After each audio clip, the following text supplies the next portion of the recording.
malheureusement, ce qui provoque la perte du collagène, parce qu'il y a perte de collagène, c'est l'âge. Vers l'âge de 35 ans, les cellules responsables de la fabrication du collagène, qu'on appelle les fibroblastes, commencent à en sécréter beaucoup moins. Si on n'a pas un apport nutritionnel de collagène, à ce moment-là, la qualité du collagène s'amoindrit, de sorte que les ligaments deviennent moins élastiques, les tendons également. Donc, l'apport de collagène, d'une bonne source de collagène, est très facilement associé avec une jeunesse qui dure longtemps. Les gens dans la trentaine, on les reconnaît. On va voir au niveau de leur peau, on va voir, on va dire, écoute, cette personne est dans la trentaine parce qu'on voit des petits changements. Ça, c'est ce qu'on voit. OK? On voit, par contre, à l'intérieur, dans les tendons, les ligaments, dans tout le corps, on voit pas ces choses-là, mais la carence est là également. Il y a d'autres choses qui font qu'on peut avoir des carences en collagène. C'est certain que l'alimentation joue un grand rôle. Le tabagisme, la pollution, le stress. Le stress va créer de l'acidité et l'acidité, c'est un grand problème au niveau des maladies dégénératives et au niveau de ce qui va être dégénéré, si vous voulez, dans les articulations. Il y a les gens qui s'entraînent aussi, qui vont sursolliciter les articulations. Ça aussi, ça a un grand rôle au niveau des articulations pour abîmer, si vous voulez, une articulation. Les maladies dégénératives, ce sont des maladies comme l'arthrite, l'arthrose, la fibromyalgie. Ce sont des maladies où le système immunitaire se débalance. C'est des maladies souvent qui sont auto-immunes, où le système immunitaire se débalance, se dérègle, se met, pour des raisons que la science ignore, se met à attaquer le collagène dans les tissus, au niveau des articulations principalement, au niveau des tendons, des ligaments et tout. Au niveau de l'arthrose, par exemple, les tendons et les ligaments sont tellement affectés par ça que les os viennent qu'à s'appuyer os sur os. On entend même le crunch des os qui se frictionnent ensemble, là. Alors, quand tu prends un supplément de collagène assimilable de bonne qualité, c'est que tranquillement, les tendons, les ligaments reprennent leur rôle, tu sais, plutôt que ce soit des élastiques tout mous qui font que les os, qui tiennent plus l'espace entre les os, c'est qu'à un moment donné, tranquillement, ça se rebâtit, puis tranquillement, au fil des mois, on vient qu'on n'entend plus la friction même. Alors, le temps que ça se fasse, c'est sûr que ça prend un grand délai, ça se défait pas du jour au lendemain. Une maladie dégénérative, ça le dit, c'est tranquillement que ça se fait, donc c'est tranquillement que ça peut se rebâtir également. C'est important de choisir dans la prise d'un supplément de collagène, un collagène qui va nous donner les types de collagène finalement qui comparent massivement avec le processus du vieillissement ou avec les maladies dégénératives aussi.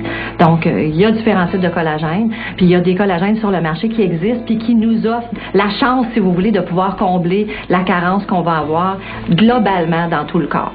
Le fait d'avoir une bonne nutrition, c'est important, mais comme on sait que vers l'âge de 35 ans, nos cellules responsables de la synthèse et de la production de collagène commencent à apparaître un petit peu, puis en sécrètent moins, à ce moment-là, il faut prendre un supplément de collagène.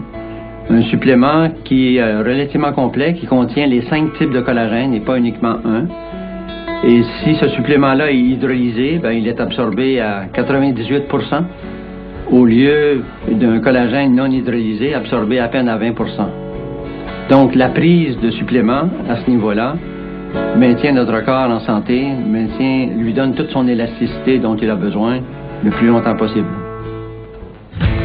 Dans une étude clinique indépendante, le Dr Stephen Ho a évalué l'efficacité de différents types de collagène sur 5 groupes de sujets. Un examen physique a été effectué sur chaque sujet avant et après l'étude de 90 jours. Résultat, le Génacol est sorti grand gagnant, très loin devant l'autre produit en capsule. Au niveau de la réduction de la douleur, le groupe utilisant le Génacol a rapporté une réduction considérable. Considérable étant la note la plus haute pouvant être accordée par l'étude. Les conclusions du Dr Ho furent que Génacol, de par sa matrice spécifique et sa qualité, représente un choix judicieux. Mon nom est Linda, j'ai 51 ans. Je suis vice-présidente des opérations et ressources humaines pour une compagnie de services financiers. Par habitude, j'ai toujours fait beaucoup de sport, j'ai toujours fait beaucoup de marche, de bicyclette. J'ai fait de la natation de compétition quand j'étais beaucoup plus jeune. Et j'ai commencé vers la quarantaine avancée à faire un petit peu de yoga.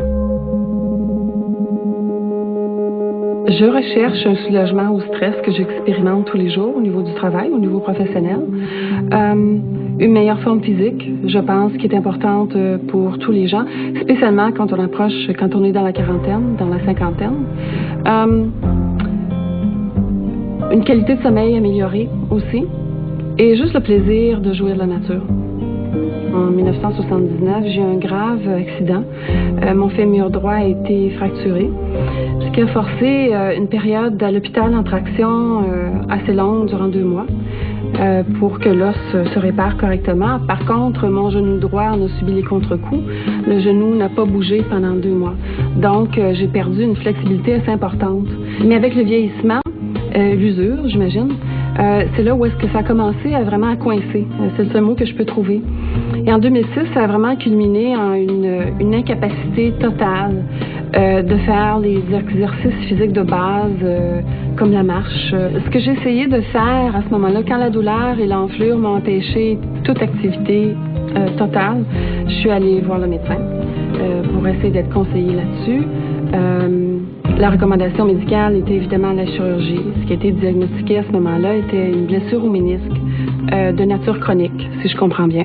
Face à une chirurgie, j'ai décidé d'essayer un autre produit dont j'avais visionné la publicité à la télévision. Il s'agissait du produit Génacol. J'ai aussi accédé au site Internet pour en lire plus. J'ai acheté le produit. J'ai suivi de la posologie de façon religieuse tous les soirs et je m'étais dit, j'en prends pendant 3 mois sans arrêt. Et je vais évaluer les résultats après ça. Les résultats ont été remarquables. Le premier mois, l'enflure chronique que je traînais depuis des années d'ailleurs est disparue complètement. La douleur, bien que toujours là, était plus sporadique. C'est-à-dire que j'avais des répits assez longs. Dans le premier mois, c'est assez remarquable comme résultat. Après le 2e mois, la douleur était réduite à 50%. Je reprenais tranquillement des activités physiques telles que la marche et la bicyclette. Et après le 3e mois, mon genou était comme remis à neuf. Ce qui a été remarquable avec Génacol est très différent des autres produits essayés.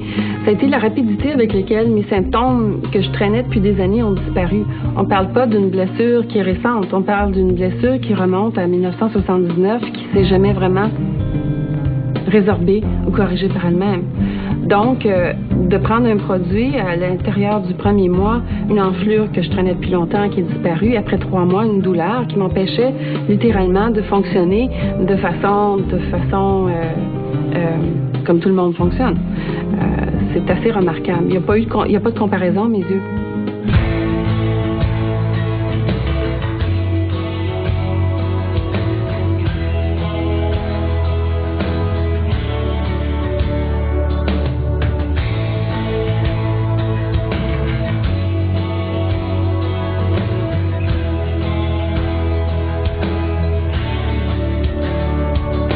Les raisons qui font qu'on devrait prendre du collagène, ça peut être aussi une maladie telle que l'arthrite, l'arthrose, la fibromyalgie, il y a les bursites, les tendinites, le tunnel carpien, il y a les hernies discales, il y a l'ostéoporose, il y a plein de raisons qui font qu'on devrait prendre du collagène. Chez les gens qui se blessent, si on laisse faire la nature, ça peut prendre énormément de temps. Il y a plusieurs approches. Mais une approche privilégiée, c'est la prise de collagène parce qu'un muscle étiré